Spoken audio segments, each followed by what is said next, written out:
Hey everybody, I think we're here. Just let me know that everything's working the way it's supposed to work.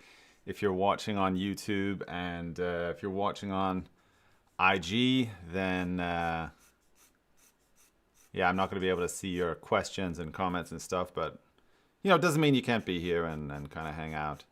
There's a whole bunch of like questions that have already like kind of come in on YouTube, and so I'm just gonna like dive into those and see what happens, see what we come up with. I'm gonna be working on this colored pencil drawing here, trying my absolute best to yeah, to just get it to work. We'll see what comes. If I'm able to get something to come out right this session, but you folks know how it is. It's always a little bit difficult to kind of start from scratch when you're paying attention to two things at once, but I'm going to do my best. We'll see what happens here. Right, so a few questions coming already. Ponchianini says, do you think making reproductions of the great masters makes a significant improvement in how we paint real models? And I think that probably the clear answer to that has to be, yeah, definitely, 100%. It would be hard to imagine a world where that was not, kind of making a significant impact on what you're doing. I mean, the basic premise, I think if you want to think about like why people are doing master studies, the basic premise is that there's kind of nothing new under the sun, and that other artists have already gone on to solve a lot of the problems that you're trying to solve, right? Like, how do you make oil paint, create a like really stunning highlight in the eye or whatever? Or how do you create really great luminosity inside of a shadow? These are not like novel new problems, that nobody's ever experienced before. So what doing a master study does, it just basically allows you to benefit from the vast, and I mean absolutely vast, experience that other artists have had throughout history. So definitely it will. I mean, if you're asking like, will doing one master copy make it so that you're able to paint the model? No, no. I think it depends upon how you study them as well. Like I would recommend that you consider that each master copy should have like a kind of I guess, a focus for you. It should have a kind of reason for being. And if you're copying without like a really fantastic reason, do you know what I mean? I'm not sure how much you're gonna, yeah, like maybe you're not gonna get like a whole lot out of it, but maybe you will. Who knows? Anyway, the short version of this is, yeah, like master copies are really good. I would definitely do them. I've done them myself, and always come out benefiting something from them.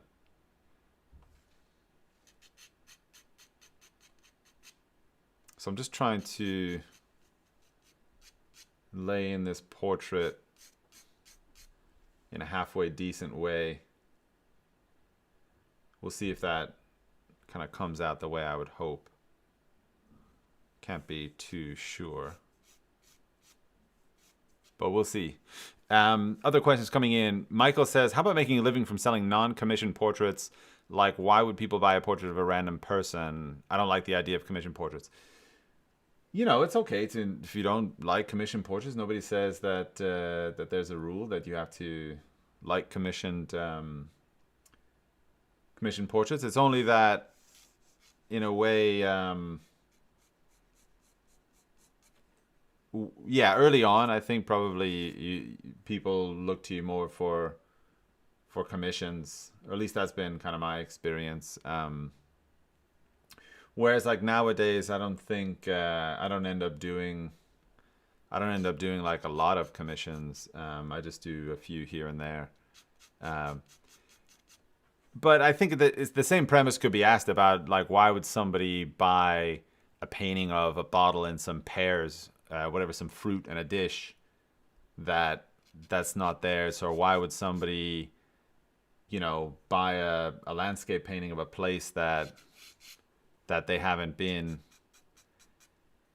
Essentially, they're looking at a thing that you have communicated to them that is worth appreciation. And if you appreciate it and you convey what you like about it, what you find beautiful about it in your work, right?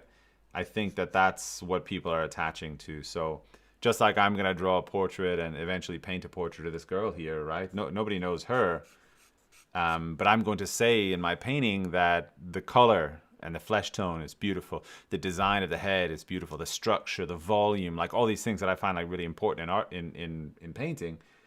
That's what I'm going to be talking about, so to speak, in this artwork. And that's why somebody would buy it.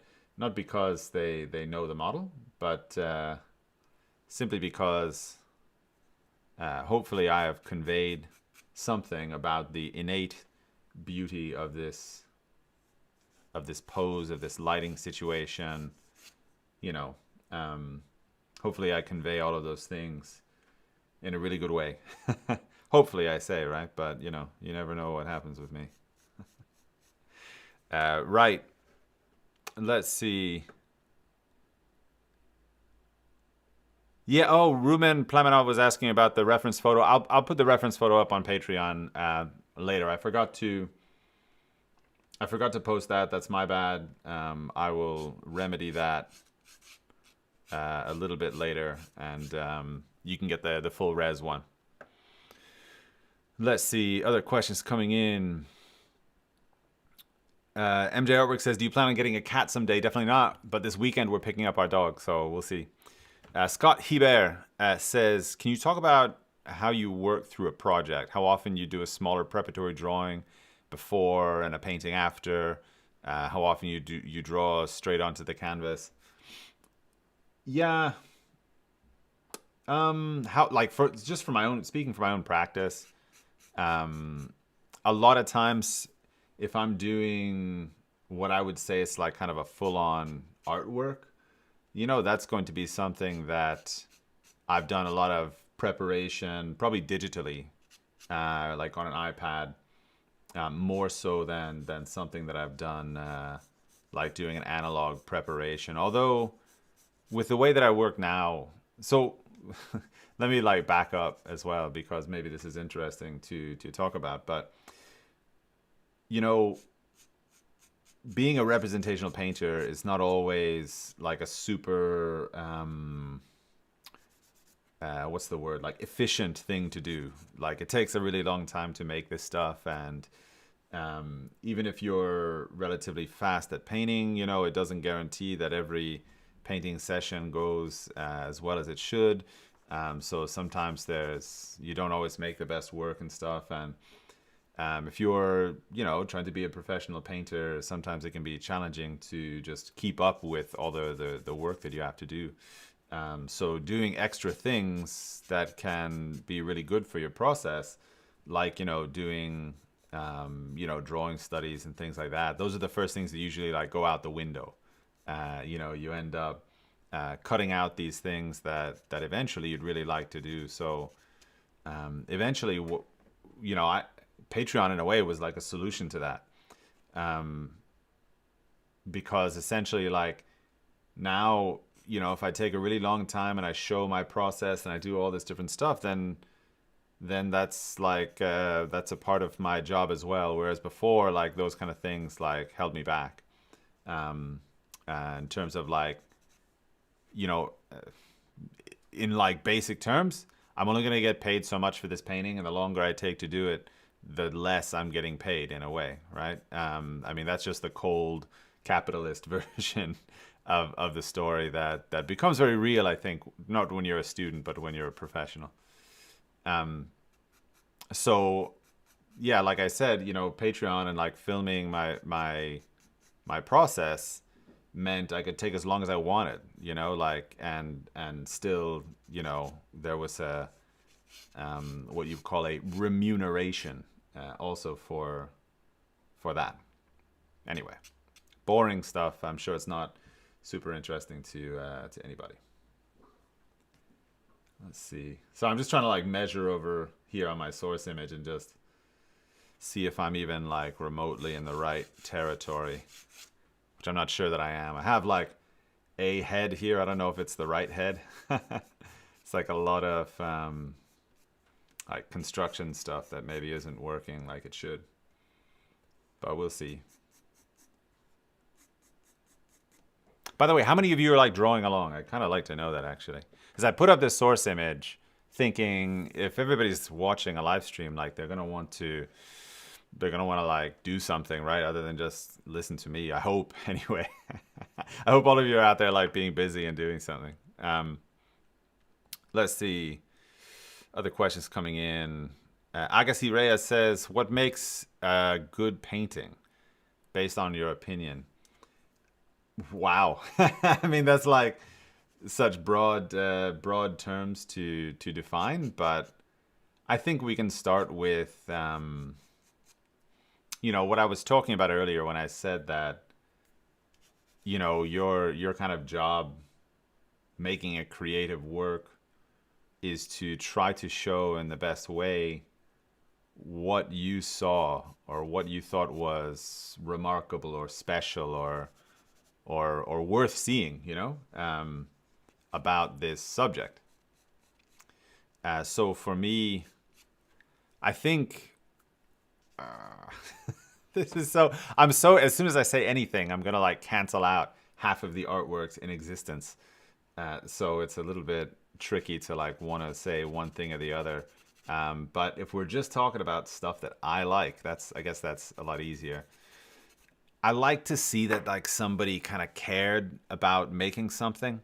And this is like, if you want a hot controversial take, I'll give you this one. And the hate mail can roll in as soon as I say it. But like the vast majority of Kathy Kolwitz's work, it just looks to me like she'd rather be doing something else, It's like kind of just scrawled out. Some of her work, by the way, when her work is amazing, it's like some of the best graphic work ever made.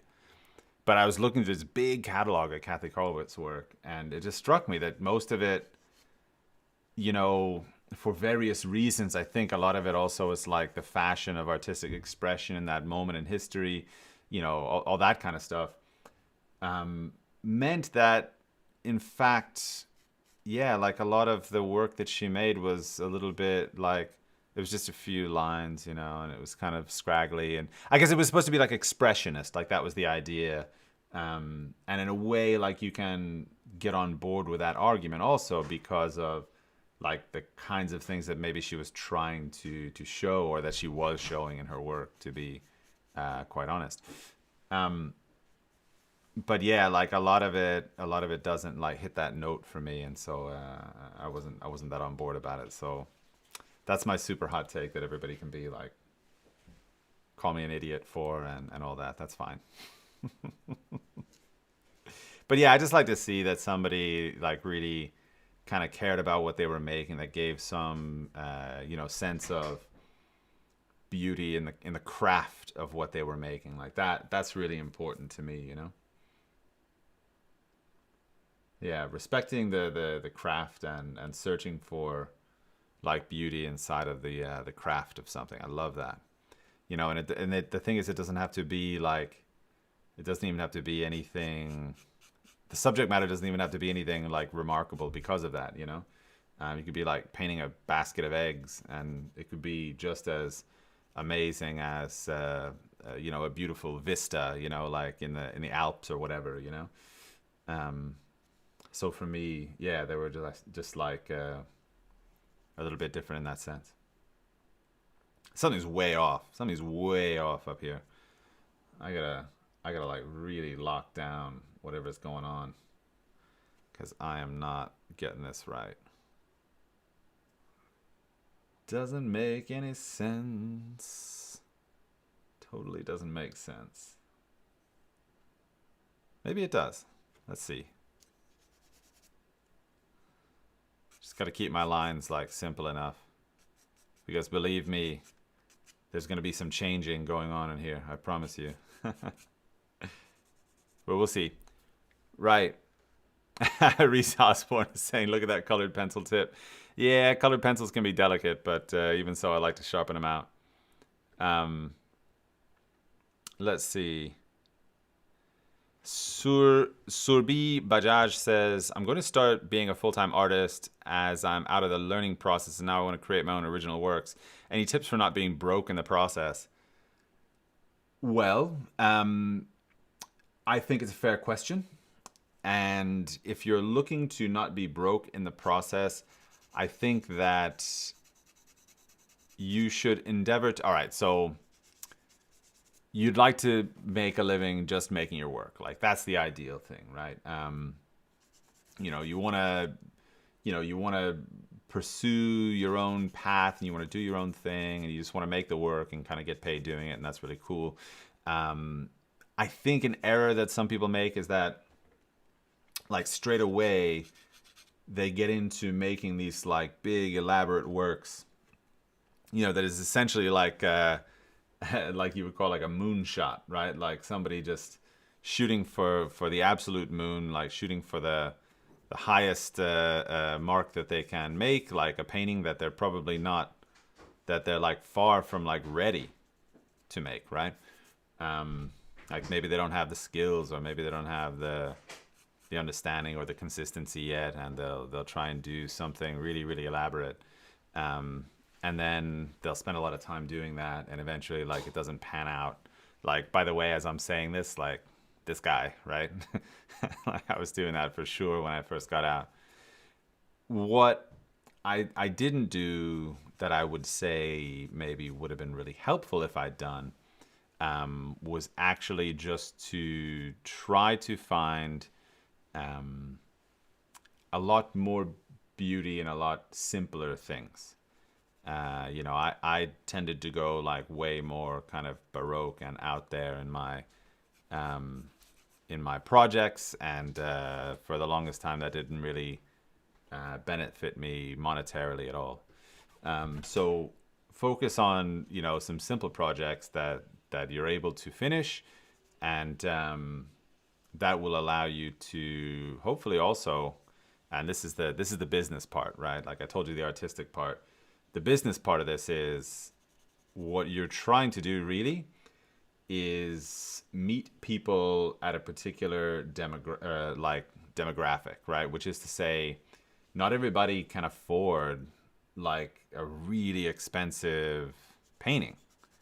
For most people, that's going to be out of reach. And so what you need to think about is, what can you make that you really love at a price point that people can actually afford? For me, that ended up being like drawings and drawing studies and studies of sculptures and things. Eventually, like I had a great passion for that, and people seem to appreciate that. I think partly because I could communicate my excitement very well about that subject. Let me just get some water.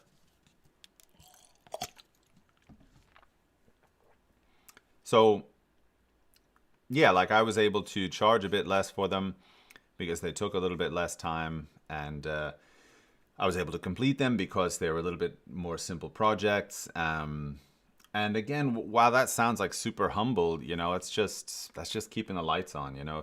If you're trying to make a living, if that's a mandate for your work, then you got to start thinking about how you can adjust yourself to people's budgets. Because eventually, like that's where you have to meet people. By the way, I bet like the measuring part of this is like the most boring thing. Just like looking at me for 10 seconds, just like staring down the edge of my pencil, like squinting and making a funny face. I'm sure that's like super cool to watch on YouTube. Anyway. Right, so other questions coming in. Agassi Reyes says, I'm going to try and draw with you. Agassi, go for it. I'm with you, man. Emmanuel says, so what is the difference between development and refinement of values? Why is refining important? Well, I don't know. I think we're maybe splitting hairs saying development and refinement. To develop values is just to be applying values. To refine the values is to even out your tones so that you can reach a kind of relatively finished result. Why is it important to refine something? I mean, is it or is it not? I guess it's kind of an aesthetic thing. Maybe you like a rougher appearance to your work, and so maybe refinement is not like that big a deal to you, and that's okay, no big deal. Um, but developing values, yeah, it's just building on them, because especially with drawing, you're in this situation where the values don't just jump onto the page for you, like whereas oil paint, obviously the values come into being like really, really rapidly because you can just put down a brush stroke and then there it is. There's the really darker value or whatever that you wanted. Whereas we know that drawing is very different than that. Hope that made sense. Let's see. Kat says, oil painting is so difficult. I wonder if using solvents or a thin underlayer makes it easier. That's the optimist in all of us talking right there. I wonder if it's easier if I do this. I mean, realistically, a good underpainting will make the process of making a finished painting easier, for sure. I mean, that's in one way, like, is why we do them. But it's not that solvents don't make anything easy. I promise you, it's not a lack of solvents that's making painting difficult. It's that oil painting as a whole in general is usually just a very difficult process. Like that's how it is. That's why it takes a lifetime to kind of master oil painting, right? It's because it's just really, really hard. Always has been, kind of always will be. Sorry, I'm just checking something here. Checking something that doesn't make sense. That's what I'm doing. Yeah, okay, that needed to be like further up. Right. So do we have a head here? I don't know. Like I don't feel like amazing about it. It's something on the canvas anyway to look like a head, but hopefully I can get a little bit more kind of sorted out before it's time to wrap up. These like live sessions are, I joke around about it and stuff, but actually they're really hard. Like it's really hard to stay focused on this and on everything else as well. Let's see. MJ says, do you have separate kneaded eraser for your white chalk? Not really, but I could see where you might want to do that. VJ Kumar says, any chance of more basic to intermediate project like Pear and Concept Sphere in the Atelier tier?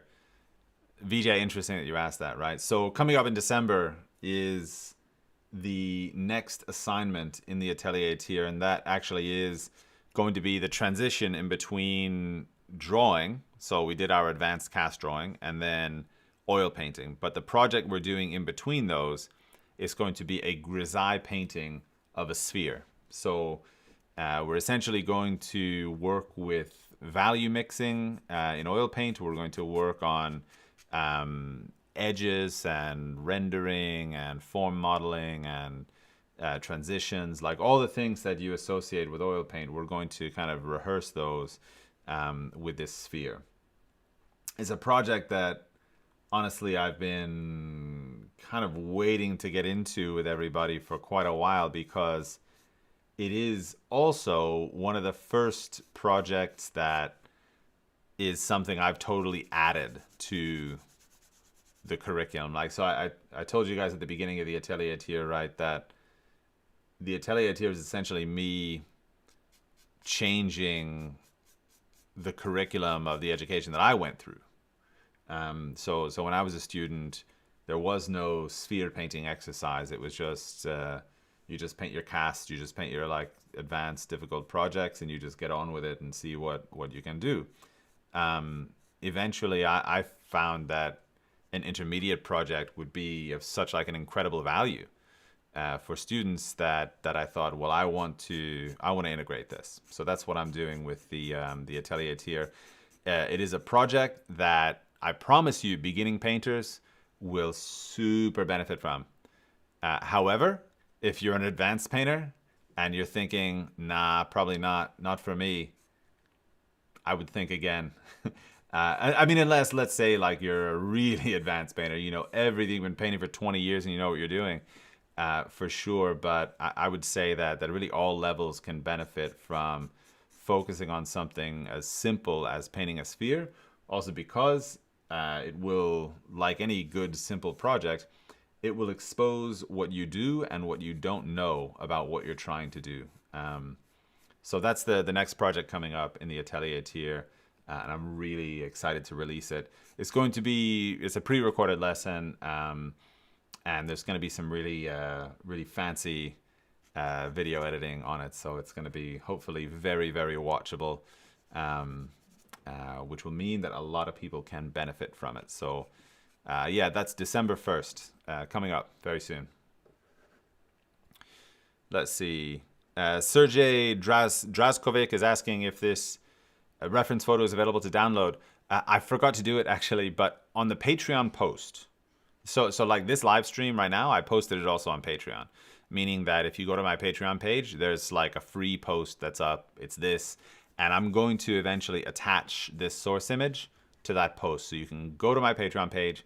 You can just go to that post and download the image whenever you want. I got to do it after the stream though. So when we're done here, then I'll pop over and try and get that done. Nicole Foster says, what paper would you recommend for using charcoal to make Sargent master copies? Now the Sargent charcoal drawings that I've seen are a little bit, that's kind of interesting because I feel like they're on a relatively smooth paper. However, that paper has a very distinct texture. What it reminds me of is a paper that I remember from Florence, just my student days. I know other people have used it since, but if I remember correctly, I believe it's like a Fabriano Ingres, so Ingres, the French artist. And probably, by the way, if you're French and you're watching this, tell me how badly I'm butchering this. So I've always heard the name Ang, so Ingres, pronounced like either Ang or Ingres. But if you were mispronouncing it and you're like really American like I am, you'd say like Ingres. But hopefully somebody can tell me the actual 100% proper, correct way to say that, so that I don't sound like an absolute moron when I'm trying to say that name. I know, Kat, if you're watching, I know you're in France, so probably you have some insight about that. Please let me know. Let's see. Ruben Blanco says, can I get from your Patreon a balanced art education from drawing to painting? Pretty much. I mean, that's what it's all about, you know. I was just looking over it. I think I have about 15 or 16 or 17 maybe full lessons. All of them available on Patreon. It's like hundreds of hours of content. So yeah, I think that you can. I mean, that's the whole idea. You can either take it like a la carte. You can say like, oh, I just want to do this project or whatever, or that project. Or you have the option, of course, to like follow along in the Atelier tier, which is what I'm developing to take a student from 0 all the way to like working on more advanced projects. That is the whole idea behind it. So I think so. The cool thing is too, by the way, like if you go through my website, stephenbaumanartwork.com, when you click on the tutorials, right, there's usually like a free version of it, like also like a free clip, like a YouTube clip.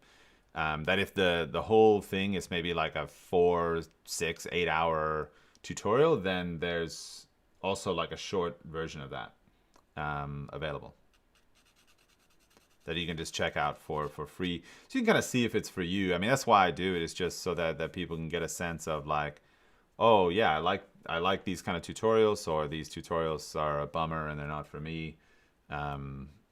you know, whatever the case, like I want people to be kind of confident when they're subscribing that they know what they're gonna get. Because otherwise, you know, like you kind of get in and maybe you don't get like the best vibe out of it, you know. But I would like you to have a fantastic vibe about about those courses when you're signing up. Let's see. Hampus Hagnell is drawing along. Hampus, good man. Or I don't know actually if Hampus is a male or female name. It sounds like a male name, but I don't know. So is Mikhail. Scott Hebert says, I don't draw along, but the source image is nice to see what you're working from. Fair point. And Kat Aquarelle is trying to paint Lady Agnew right now. Yeah, my Lady Agnew tutorial is 2/3 finished. But we got still that final one to do.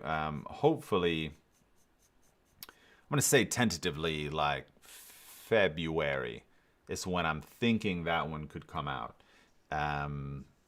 We'll see what happens. There's a lot of things in the pipeline as always that need to be kind of worked on. How is by the way, everybody listen, if you're watching this, you got to know that this is like stretched. So on the screen it looks like really pinched from left to right. So it looks really, really thin. But actually I was doing this on the last stream. This is actually a little perspective lesson. So when I'm holding this pencil here, right, it's perfectly horizontal. And you're looking at how it's tilting down on the right as I hold it at the top.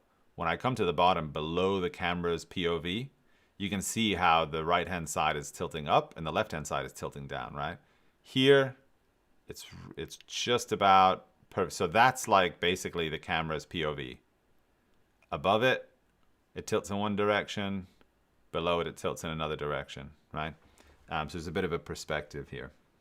Anyway, what else is going on? Rumen Plamanov says, I loved your colored pencil drawings. You come up with amazing layers of color value. What to look for in order to achieve something similar? I think it would work in watercolor too. Yeah, the cool question. I'm not sure if I can really. I need to do like a whole thing on colored pencil drawing. Like this, of course, is like a preparatory drawing, so it's just the bare bones, just enough to like, you know, get something on the paper where the proportions are pretty good. But I do want to do a thing like on kind of, you know, layering colored pencil and looking at what kind of effect you can kind of achieve with colored pencil and stuff like that. But I'm gonna go ahead and just like reserve that for another time. Though I respect it's a cool question. It's a question I want to answer too. But I think it just takes a little bit longer. By the way, just dropped my eraser, so fantastic job by me. Hang on.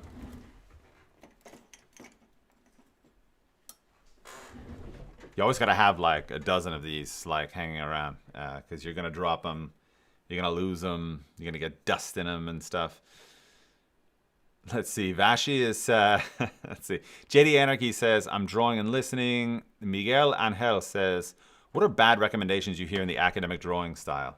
Like bad advices? I think probably the one thing I can say across the board that I think is like, in a way, just a properly bad advice is when you hear people get very absolute about something. Like, you have to do something this way, or you have to do it that way. Now, there are like best practices. And actually, like, you know, if any of you are familiar with a company, Natural Pigments, then you know like George and Tatiana who run Natural Pigments. They go around the world like teaching this workshop, and it's called Painting Best Practices. Now, here's what I love about this workshop. I really enjoy that what they're saying is so crystal clear in the sense that they're telling you not that you have to make a painting this way, but if your desire was to make a painting that would last as long as possible from like an archivability perspective, right? Then this is what you would do. So in a way, it's like It's like painting best case scenario would be like another way to say it. And they understand that for artists, not everybody's going to do that. Not everybody's goal is to be as perfectly archival as possible. In fact, for me, I would say, like, quite honestly, I'm more interested in getting the effects that I want than I am, trying to be a painter who focuses on like getting my paintings to survive for a million years. I hope my paintings survive for a million years, and I use like all the archival stuff that I can use. But if I felt like there was a really cool effect that I couldn't get without being archival, then I would do it. Like, I would do it in a heartbeat, because I'm after like achieving that effect, achieving that look, achieving that appearance, right? But the reason I brought up, George and Tatiana. Why did I bring up George and Tatiana? There's something about bad recommendations. But anyway, I think that most good advice that you're gonna get is like qualified, in a sense that, like, if you want to do this, then it's important to do that, right? If you want to do this, then it's important to do that. Because like the needs of artists are like so diverse and like multifaceted. There's so many different kinds of representation that you need to think about when you're saying like you should do this or you should do that. So I think most dogmatic advice is not so useful. Also because it puts you in this mindset that like, like you're looking for things to exist that way, and they don't, If I always work this way, then everything will be fine. It doesn't work like that. Anyway, that's my 2 cents. So beware of people that are like too sure of themselves, in a way.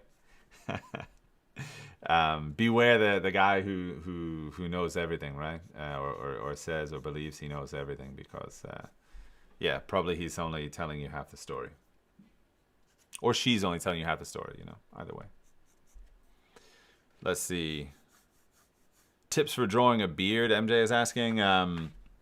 Bridgman has a page about that. We'll get into it sometime. Mam P says, how do you deal with over-rendering a drawing? How do you deal with over-rendering a drawing? I mean, rare is the occasion where you're really going to do that. I think that more often than not, you want to, I think, pay close attention to your technique, because a good technique means that your drawing's in a way reversible. Like you can walk it back a little bit. If you have a really heavy hand and you're like mashing the substance into the paper, the graphite or whatever it is, I think in those instances, you kind of have only one direction that you can go. Like this drawing, I could pull it back completely to almost nothing, and get back the surface of the paper that I started with, for the most part. That's because I'm not like really heavy-handed. I'm not like mashing the pencil into the paper. So you have a little bit more breadth, a little bit more room to kind of stretch your legs and feel out the direction of the drawing. So I would say that the only real way to like deal with over-rendering is to simply like completely avoid it, because I don't know like how you can like totally walk it back if you've kind of passed that boundary in a way. TJS says, is gesture important to you when drawing the portrait? Yeah, in a way. I mean, there is always gesture. There's always gesture to talk about, just because the gesture isn't like a standing figure. For sure, there's an element of it here. Obviously, other things, I think, it takes a back seat to some other things. For instance, in this case, obviously construction or structure is going to be very important, but then, it's not like it's without gesture. I think there's, in a lot of ways, you know, a drawing is always like a tapestry in which things are like woven together. You know, there's always gesture, there's always construction, there's always design, there's always values. Even in a drawing like this, which has no shadows or lights or anything yet, it's an abstract drawing. Still, there are values to the lines, and that one line should be heavier and another line should be lighter is important still. Art A says, I've been following the atelier here, but don't want to paint.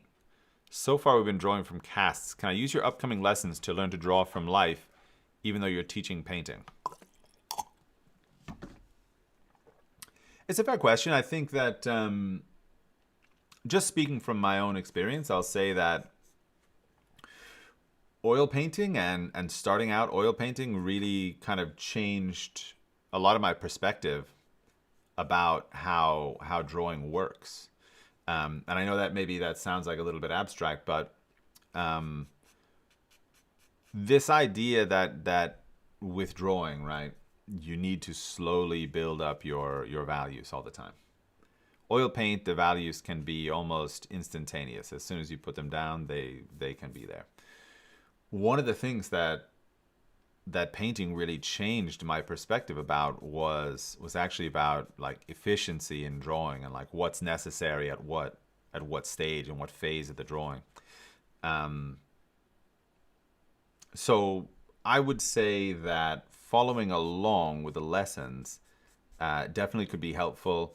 I quite honestly think that even if you don't want to be an oil painter, actually dipping your toe in that pool is not a bad idea either. Now maybe there's other reasons, maybe like literally like, you know, you just can't do it or won't do it, not going to do it, whatever, that's fine too. But nonetheless, like painting concepts can also change a lot how we think about drawing, for sure.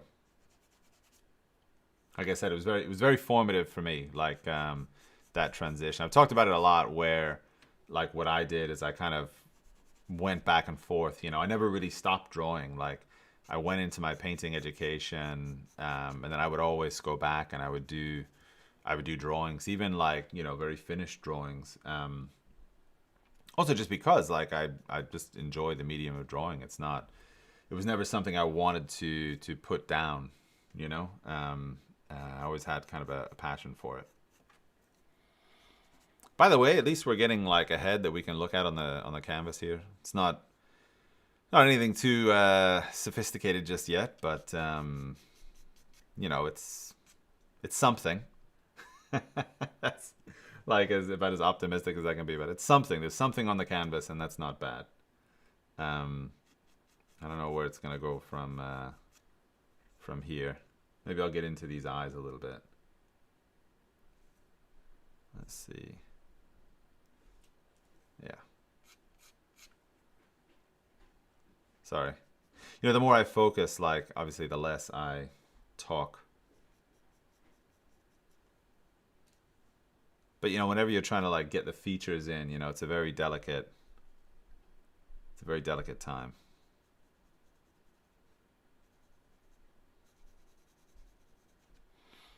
Or at least it's a time, like, where you don't want to, like, mess up, you know? Like, getting the eye in the wrong place is always a catastrophe. Yeah. Let's see. Rodell says, I often only draw what I see and then skip over the fundamentals. My results are okay. How can I slow down and focus instead of blocking in and measuring?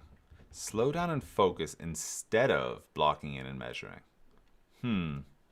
Well, I think you always want to block in and measure. I mean, you know, if you're thinking about like how to avoid that, I don't know. I don't know if I can offer any advice about how to like avoid blocking in. I think maybe what you're saying is like how do you practice, you know, getting your fundamentals on a good level without, you know, I don't know, like not doing really finished drawings. I would say that it's always important for people to work on a couple different levels. So, you know, I would recommend to you to consider, you know, doing some shorter drawings, doing like a drawing like this in like an hour, you know, And then just going back to your other work, you know, for me, that's something that would have been valuable practice when I was kind of trying to figure out, you know, the basics or the foundations of drawing. Is actually doing shorter drawings sometimes instead of always focusing on more elaborate, more like kind of finished works. You know, I think that that's a very seductive like place to be. That we always want to make these, you know, really nice finished works, but a lot of times what our skills need is us actually to just, you know, focus in on just trying to understand, you know, some of the basic bottom line stuff. Yeah, which is usually, again, it's like not usually what we want to hear, but probably the truth.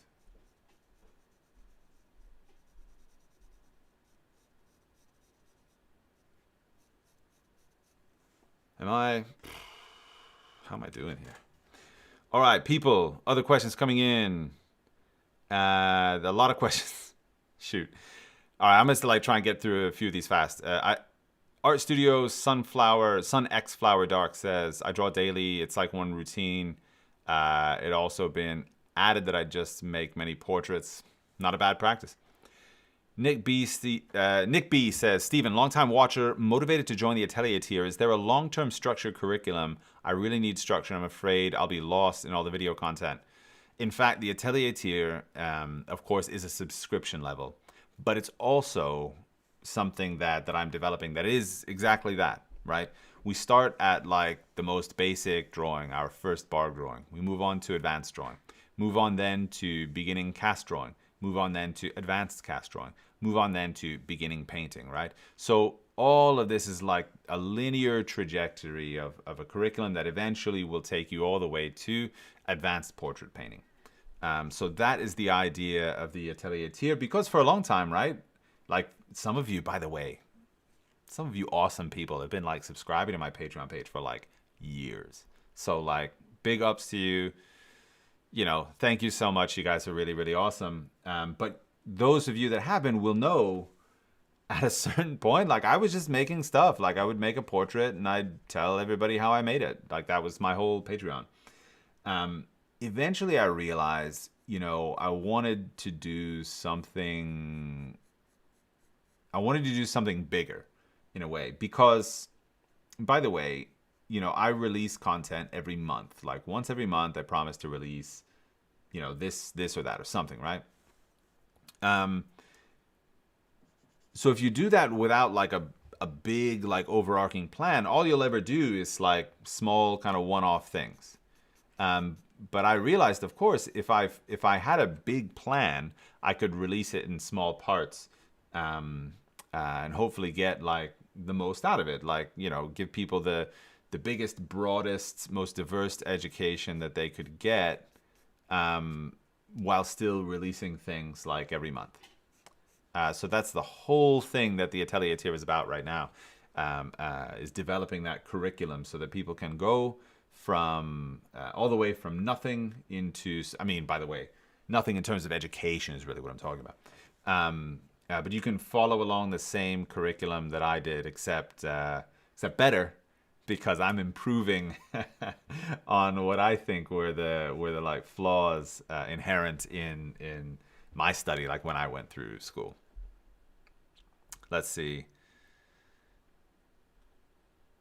Sorry. All right. So Art Studio says, I need a nice portrait structure because I failed art many times and I watched everything even 50%. Portrait structure, yeah, really. Listen, folks. Structure is about clear three-dimensionality, right?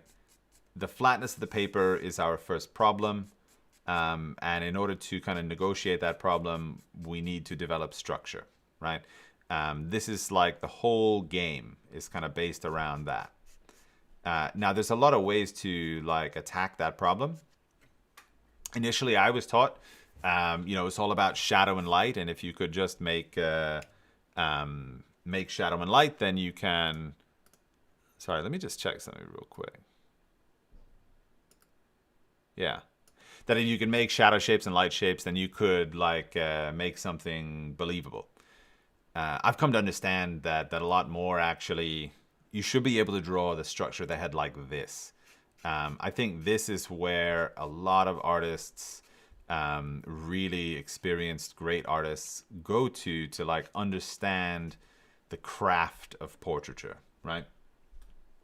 Whereas, for myself, when I was a student, and I'm quite a good student, frankly, I didn't know half of the story about drawing and painting really, because I didn't understand like structural 2D design. And that was just, the school I went to. It was just, that's how it was. And I talk a lot about improving what they're doing, or they didn't do this, or yada, yada, yada. I don't want to sound like a complainer. But, naturally I look back and I think, oh, how cool it would have been if I'd been kind of introduced to this or introduced to that. So I try and do that for my students anyway. Try to bring them the ideas that I wish, kind of wish I would have had. That's what everybody does when you're a teacher anyway. Rumen Plamanov says, you'd find any use for colored pencil powder you are left with? Listen, I've thought about this a lot. Like the idea of like toning a paper, like dry toning a paper with colored pencil powder sounds like a really fascinating idea. Not this paper in particular, because this is like a really fibrous paper that is made for oil painting. And so I don't think it would respond well to that. I think it'd be really hard to like erase stuff once it's like gotten into this particular paper. But other papers, yes, I totally think that would be fascinating. Emmanuel Alou says, how do we take high quality pictures of finished portraits on your phone since you don't have a good camera? By the way, depending upon the scale of drawing that you do, I'll recommend something that actually is much less expensive than a great camera. You can buy like a flatbed scanner, and if you have drawings that are not too fragile, you can actually just pop them into your scanner and get like an amazing quality image of it. I've done it with graphite drawings and colored pencil drawings and stuff, and had good results from that. Just depends upon, again, like the fragility of your drawings, whether you're able to put them onto like a flat surface like that they can be in contact with and feel like they'll still kind of survive. So if you're worried about that, if you're doing like charcoal drawings, don't even think about it. That's not an option for you.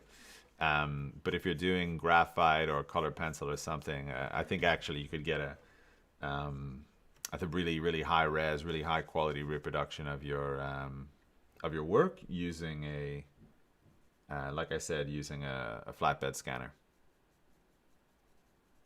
Otherwise, I mean, it's all about lighting, isn't it? I mean, even a good camera in bad lighting is not going to give you a great photo. You've got to have like good light on the canvas, and if you don't have like a lot of really, really nice photography equipment, then good daylight is probably the best that you can hope for. Yeah. Hope that helps. Let's see. Cat Aquarelle says, I have the Sargent book on his charcoal portraits. There's a section on his materials. He used Ingres texture paper by different manufacturers like Arches. Thank you, Cat. I knew Cat's always got the info on stuff like that. Let's see. Oh, by the way, Cat, you didn't correct me about like the pronunciation. I think if I'm saying Ingres, I think I'm correct, but I don't know. Let's see. JD Anarchy says, do you ever go back to the basics when working in a new medium? I've been working in inks more, and I find myself going back to the basics to warm up. What is your process adapting to new mediums? Yeah, usually, doing a drawing of a conceptual sphere is a great way to like audit your new materials. When I first started using when I first started using colored pencils, that's what I did actually. Was I went and did a drawing of a conceptual sphere, just form shadow, cast shadow, all just the basic stuff that you would do in that project, because it kind of gives you this opportunity to to like see how the medium performs when you're actually trying to do something. And this is where maybe the interesting advice comes in. The cool thing about doing it on a sphere is that it still counts. Like it's still something that you're trying to produce volume in, right? Like if you're just doing, for instance, like a gradation, like, oh, I'm just going to make a gradient, with value here. That is something, but it doesn't have like, it's not necessarily like representational. So the cool thing that I find about doing a sphere is that you still need to produce a sense of form. You still need to produce a sense of like impression. The gradation has a kind of a purpose to it. So I always kind of prefer that in terms of like when I'm checking out, or like I said, auditing like a new medium. Always it's going to be a drawing of a sphere.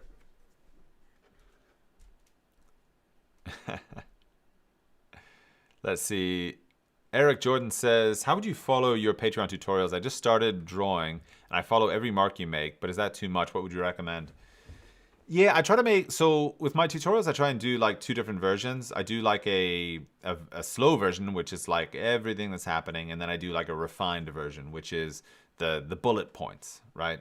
So if it's like a 2-hour tutorial, I try and give you like a 30-minute video that will say, hopefully, hopefully if the editor does their job really, really well, it'll say everything that needs to be said, in that short period of time, so you can get access to that information, right? But then I think what the other side of what you're doing, I think, is exactly the right thing. You've got to work along with the tutorials, whether it's actually on when you're working or not, but you have to produce the drawing that the tutorial is about, right? So I think it's totally okay. Like if I'm spending 3 hours drawing something, you can spend 3 hours drawing it, and I think it's 3 hours like well spent. In fact, I think that actually most people that are getting the most out of it, I think they're doing these kind of draw-alongs, right? Like they're literally like they've got their canvas, they're all set up. I'm on camera drawing, and they're also there doing their work kind of at the same time. Hopefully at a relatively similar pace as well. Yeah. Let's see. Wow, I can't pronounce that name. Mechanipar says, hi, Stephen. I've been taking your courses on Patreon, but I have a very hard time fully controlling the shading. Is there any other recommendations that you might have?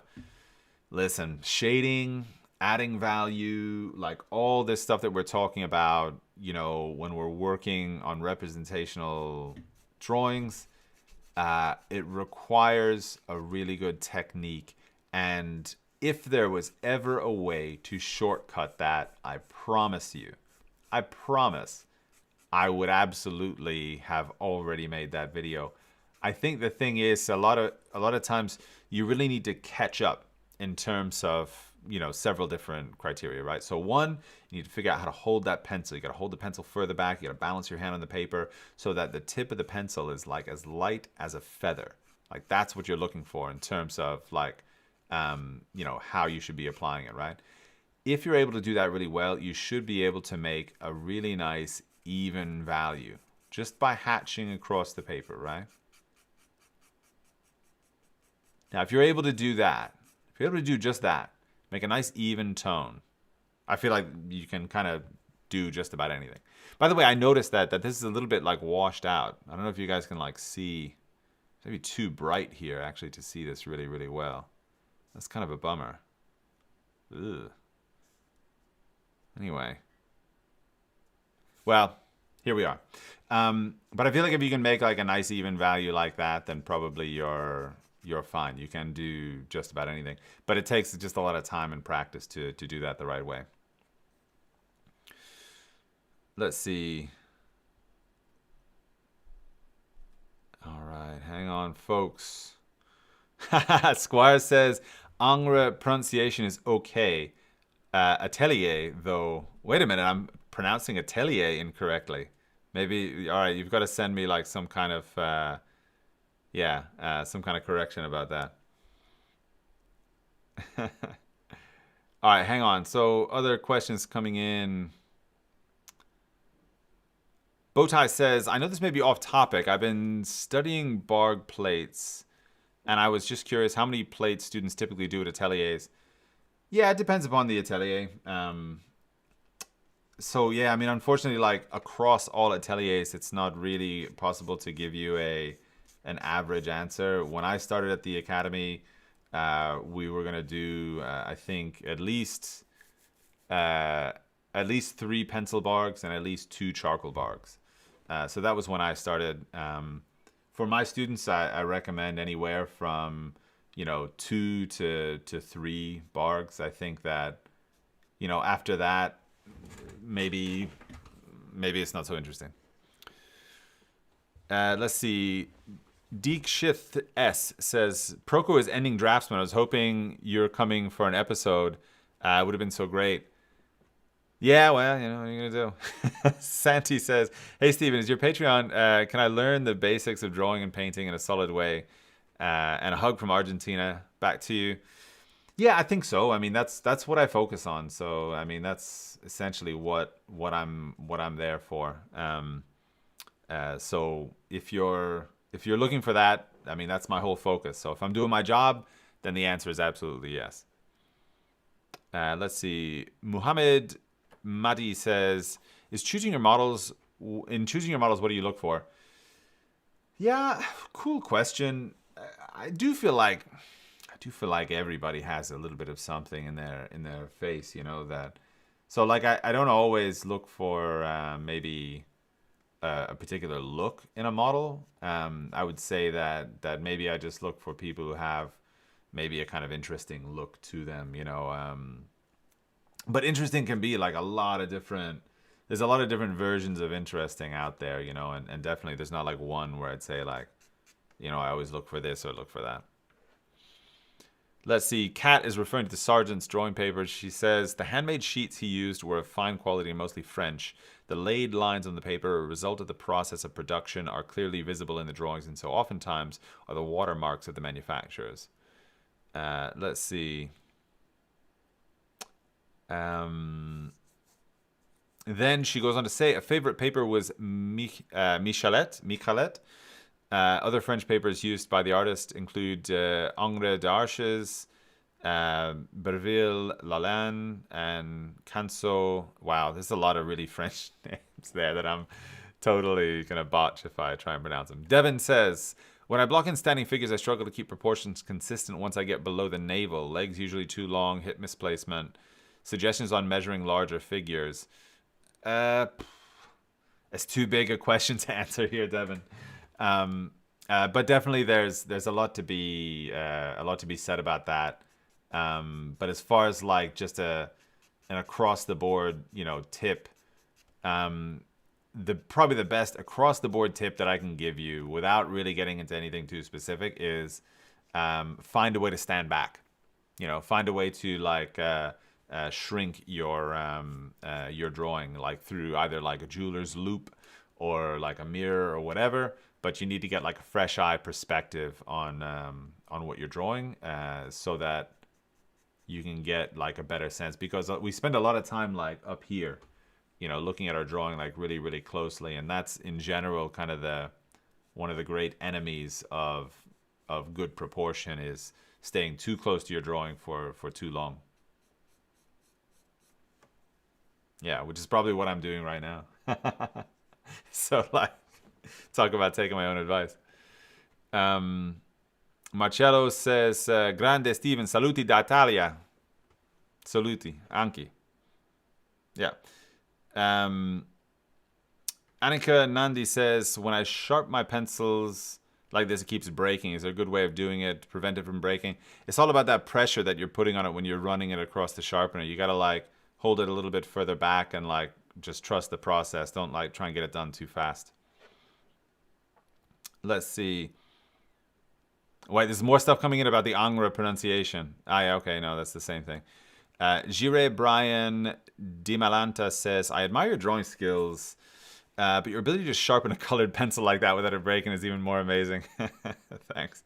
Jay says, hey, Steven, are there other equally reliable ways to block in? For example, say, drawing shadow shapes in isolation and then putting on lights next to them. Reliable ways to block in. Yeah, hey, listen. There's a lot of different ways to block in, and for sure, you'll not run out of like useful ways. The way that I tend to block in is really linear, for various reasons. But there's also a world where you can really block in using value shapes. This would be something that, like my wife Cornelia, she's really a big advocate of, is kind of, blocking in kind of value masses, and things like that, which, I spent some time like also working in that way. So I understand it, like it's a good practice. It's only, my particular aesthetic sense that makes me want to block in this way more than using, for instance, like values. So absolutely, there's a lot of different ways to kind of get to where you're trying to go. And for sure, one of them is working in kind of masses of value. Let's see. Ruben Blanco says, how much time should I take between lessons in the Atelier tier? That's a fair question. I'm not sure. I mean, ideally, you just keep it fresh and keep going, I think that in general, stopping for too long, you're liable to lose track of some of the lessons that you were learning. Let's see. Brand of colored pencil. This is Faber-Castell from Gold Faber. And Raudel says, thank you for answering my question, even though I mistyped. Yeah, no worries. Wait a minute. Susan P. Faust is coming in late in the day with a great pronunciation for Angre here. She's got written phonetically Annngre, like Angle. So, Angre. Angre is the way that we're going to pronounce it according to Susan P. Faust. And Kat is giving me a thumbs up on the pronunciation. A Wild Tom Appears says, I recently found an OBS add-on called StreamFix, which allows you to add a filter that can rotate and skew. I've heard of this filter actually, but I use a different streaming software that is only available for Mac called Ecamm, which is actually like, if you use OBS for, by the way, everybody that's like tuning out because we're talking about streaming software, I'm sorry. But there's OBS and then like Ecamm Live, which is what I use. Ecamm Live is honestly, it's like the Apple iOS of streaming software, whereas OBS is like, I downloaded OBS. I've messed around with OBS. It's like so like in the weeds as far as streaming is concerned. I found it that way. So I've heard of that. I wish Ecamm did something like that, but they don't, unfortunately. There is something, by the way, called a tilt shift lens, where you can act. Well, anyway, but that's a different story. I'll talk about that another time. Let's see. Other questions coming in are, Mr. Tesselate says, no, you say atelier the right way. All right, so I've got atelier going the right way. Angre is very difficult because the first part should sound like the number one in French. Un. Oh, fantastic. Yeah, all right. Esme Stewart says, when graphite drawing and blocking in areas, how do you get an even tone that looks seamless? That I often see in academic drawing. I find it difficult to control the darker tones. Really, the only way that you do that is just by lots and lots of practice. And also like taking lots of time. So if you're looking at an academic drawing, I mean, chances are you're looking at a drawing that could be like 15 to 20 plus hours of actual drawing time. And there's just not like really a substitute for that in terms of technique. So it's the one thing I can say, and this is where everybody, I feel like, gets this wrong, is that getting an even tone is actually about applying it with an even pressure. It's not like some other trick like a stump or whatever it is. I mean, you can use stumps. I use stumps as well. There's nothing wrong with them. But in general, getting an even tone is just about having an even pressure on your pencil when you're applying it to the paper. So if you're able to keep that pressure even, you should be able to get like a nice even tone. Kind of like I'm doing now, right? Like I'm just blocking in a little bit these side planes.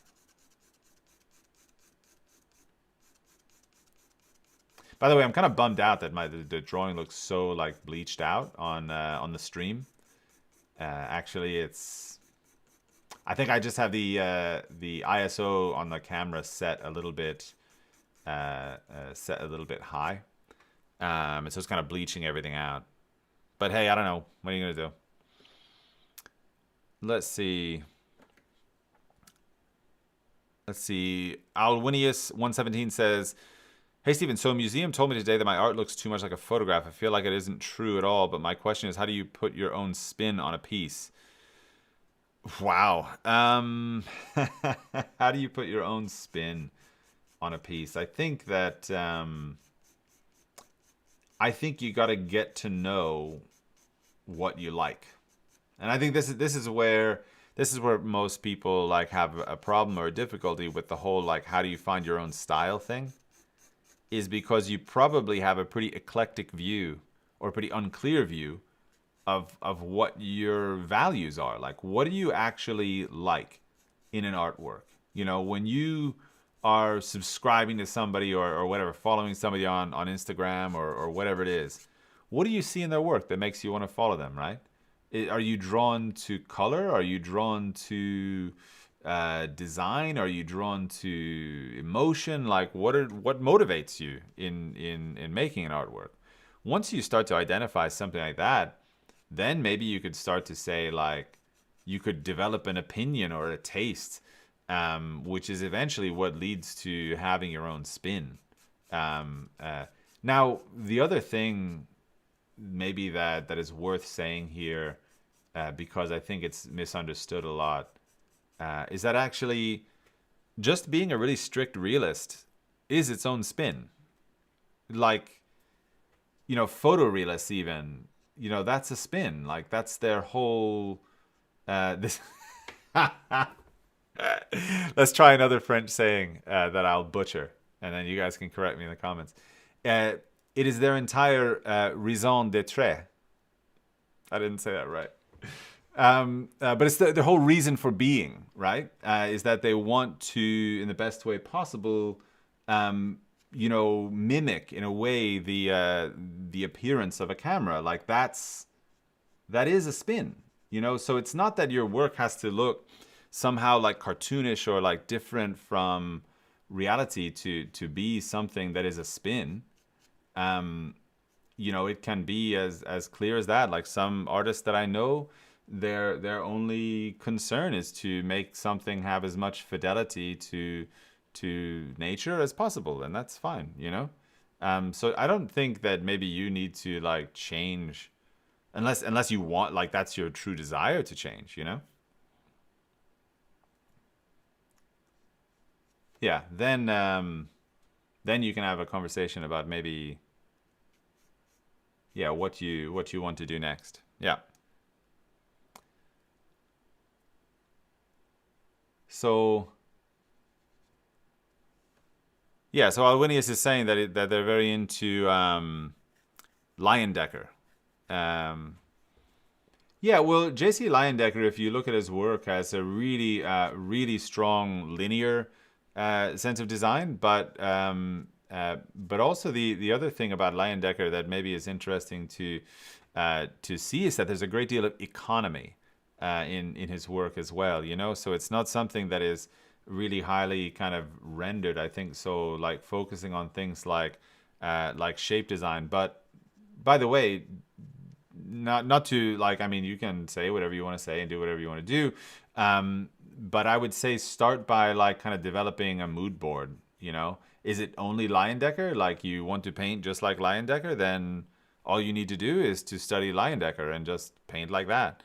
But I think to figure out what your take on representational artwork is, I think you need to understand like a diversity of like all of your influences, and understand like how they intersect with each other, because it's a kind of like data points. Like, if you just have one data point, you don't really have anything that you can measure, you know. You need to have many data points, you know, with the same set of variables, and then you can start to talk about like, oh, this is a conclusion we can draw from that. So keep going, find other artists that you like, compare them to Leyendecker, and see what is different and what's the same.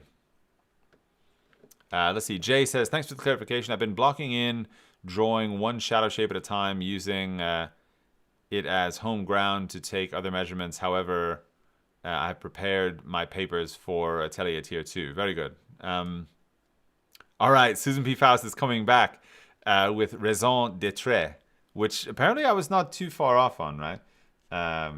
So thanks for that. Ruben Blanco says, thanks for answering my question. Now I'm going to subscribe to the Atelier tier. Go for it. Let's see. Annika Nandi says, I'm reading in a fine arts academy. They're giving me a lot of still life assignments, which I don't like doing at all. Why is it necessary to learn them? When you find yourself asking, why is it necessary to learn something? I think that you kind of want to turn that question inward, right? Because being like at academies doesn't mean that you're always in the right place to learn, frankly. You know, I worked at the Florence Academy for like 12 years. And over the years, there were students that came there, and they, they paid their dues and they came in and worked and whatever, but just realized eventually, like, oh, this is not really the kind of education that they were looking for. And there's nothing wrong with that. Like, it's not like a one size fits all that, oh, if you're going to be an artist, you have to learn like this. So quite honestly, you should ask yourself, is this school where you want to be? Is this, teaching you the kind of things that you want to be learning? That being said, now that I've said that, we can come back to the next part, which is try the projects out and try to see what you can learn from them. Because, for instance, in the case of still life, understanding color harmonies, understanding light, understanding composition, there's so many different things that you can learn from a still life painting if you invest in it, I find that the students that have the best time of their education are students that are asking the question of how can I learn something from this, rather than like kind of, this sounds mean, but like rather than why am I doing this? If you're there and you're going to do it, I think that you have to like invest with your heart and your mind. Or you can understand that maybe it's not the right place. And that's, by the way, a totally valid, totally fine thing to realize. It's not the end of the world. But that's my kind of take on it. Let's see. Reese Osborne says, my problem is I love it all. I love NC Wyeth as much as Andrew, illustration as much as Sargent. It's hard to focus when people expect you to have a consistent body of work. Reese, here is the deal. Here's what you got to do, right? Set all of your favorite works by these artists up next to each other on your desktop or your computer or whatever. Find out what is the common thread in all of them.